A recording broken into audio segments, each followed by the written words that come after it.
Hey, bienvenue à tous dans cette série d'entraînement regroupant 10 questions sur le thème U, les autres usagers. C'est parti. Question 1. C'est à moi de m'arrêter le premier.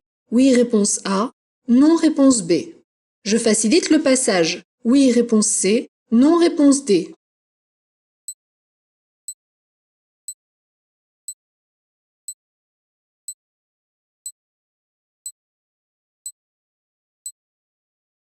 Sur une chaussée étroite, le véhicule le plus encombrant doit s'arrêter le premier pour faciliter le passage au plus petit.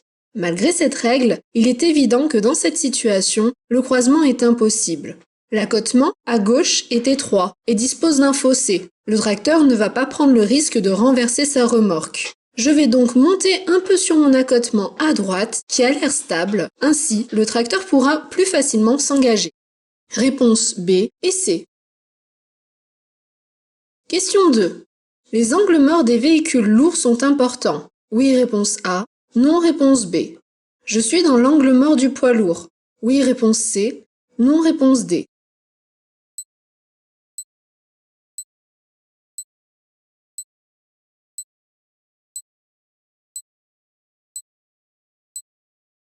Un poids lourd n'a pas de vitre arrière latérale ni de rétroviseur intérieur. Il ne dispose que de ses rétroviseurs extérieurs. Et en plus, il est bien plus long qu'une voiture, tel que ses angles morts sont bien plus importants. Lorsqu'on le suit de près, il ne nous voit pas. Lorsqu'on entame un dépassement, il nous perçoit brièvement dans son rétroviseur extérieur gauche. Une fois à hauteur de sa cabine, il ne nous voit plus. Il est donc important, lorsque l'on dépasse un poids lourd, de le faire le plus rapidement possible pour ne pas rester trop longtemps dans ses angles morts. Réponse A et D. Question 3. Je ne dépasse pas. Réponse A. Je chevauche la ligne continue. Réponse B. Je franchis totalement la ligne continue. Réponse C.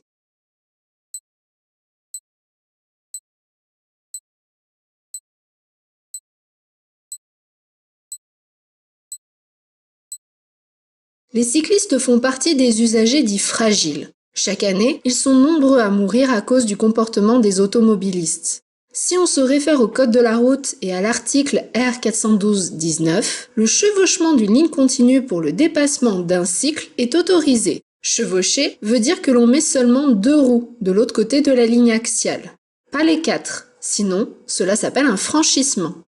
Dans cette situation, les autres conditions nécessaires pour un dépassement en sécurité sont réunies. J'ai une bonne visibilité vers l'avant, personne n'arrive, personne ne me dépasse. Réponse B. Question 4. Ce véhicule est prioritaire. Oui, réponse A. Non, réponse B. Je ralentis. Oui, réponse C. Non, réponse D.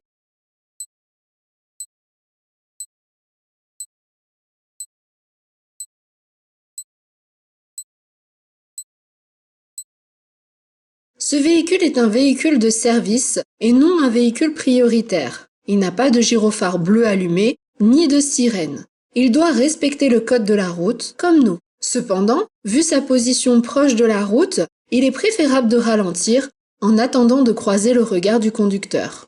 Réponse B et C.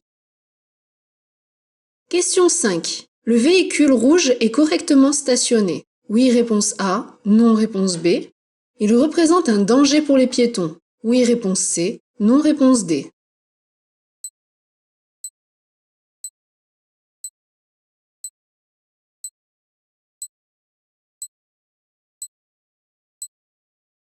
Sauf sur des places matérialisées par un marquage au sol, le stationnement à moins de 5 mètres d'un passage piéton est strictement interdit car gênant. En stationnant ainsi, la voiture rouge masque la présence du piéton qui souhaite traverser, pouvant créer la surprise au niveau des automobilistes. Réponse B et C. Question 6. Ce conducteur risque d'être surpris par des piétons à l'avant du bus. Oui, réponse A. Non, réponse B. À l'arrière du bus? Oui, réponse C. Non, réponse D.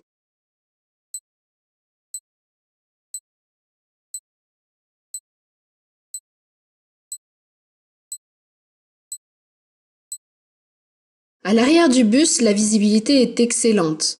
Le conducteur peut facilement repérer les piétons qui souhaitent traverser, comme le piéton à gauche. pas de risque d'être surpris.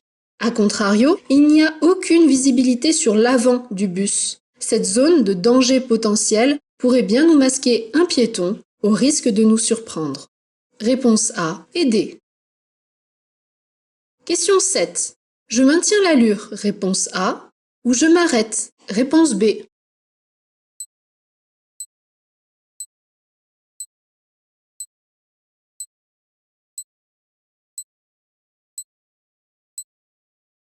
Malgré le fait que l'obstacle soit sur la voie du cycliste, il est préférable de le laisser passer. Le véhicule blanc pourrait redémarrer ou ouvrir une portière.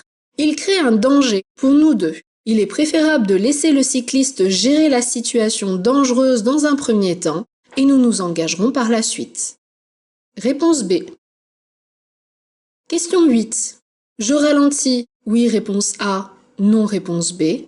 Je me prépare à serrer à droite. Oui, réponse C. Non, réponse D.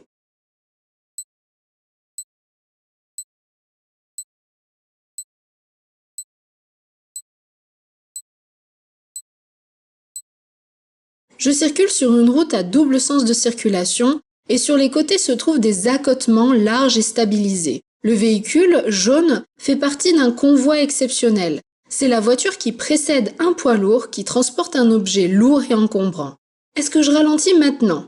Je suis à bonne distance du camping-car et celui-ci, qui a une meilleure visibilité sur ce qui se passe à l'avant, n'a pas encore jugé utile de freiner car ses feux stop sont éteints.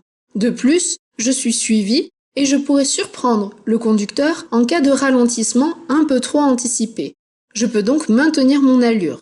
En revanche, je me rapproche de la ligne de rive et je serai peut-être amené à serrer sur l'accotement pour faciliter le croisement avec le poids lourd. Réponse B et C. Question 9. Je tourne à gauche. Je m'arrête pour laisser ce véhicule manœuvrer. Oui, réponse A.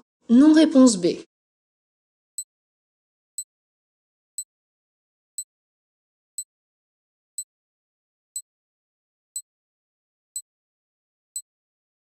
Les véhicules prioritaires sont police, gendarmes, pompiers, SAMU, douane et services pénitentiaires. Lorsqu'ils utilisent leurs avertisseurs sonores et lumineux, nous devons leur faciliter le passage.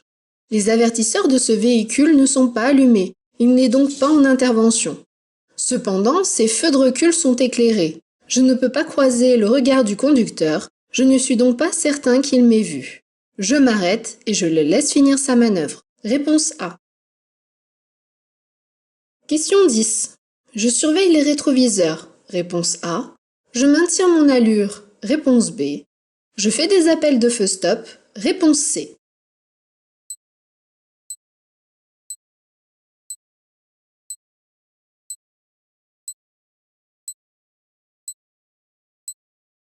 Je roule à 50 km/h et j'arrive au niveau d'une intersection. La visibilité étant faible et donc la zone de danger potentiel bien présente, je vais devoir ralentir.